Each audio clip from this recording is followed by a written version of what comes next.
Gikumpirma sa Department of Agriculture 11 nga nakasulod na sa Sulop, Davao del Sur ang African Swine Fever. Human nagpositibo ang mga baboy sa duha ka barangay sa maong lungsod. Ano ang report ni Gil Relator?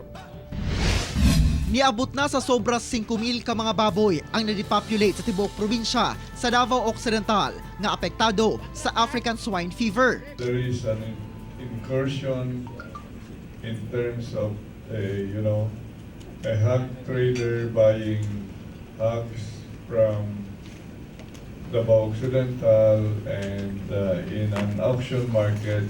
Nagikan matud pa ang 42 ka mga baboy sa Coronadal City nga nagpositibo sa ASF sa auction market sa Sulop, Davao del Sur, diin nagikan sab sa Davao Occidental. Hinoon na depopulate na sab ang maong mga baboy.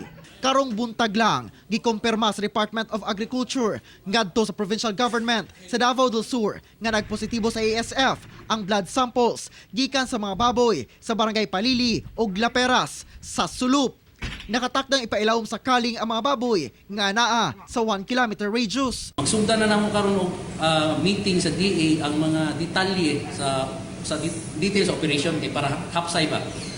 Buhaton na una, waon sa gyud ang profiling sa tagya sa baboy kay di pa mo ayuda man ang DA og tag 5,000. Ginaandam na sab ang mga tabang alang sa mga apektadong backyard hog raisers. Nandiyan ang pundo, we are giving 5,000 pesos per culled out pig. Ako si Gil Relator para sa One Mindanao.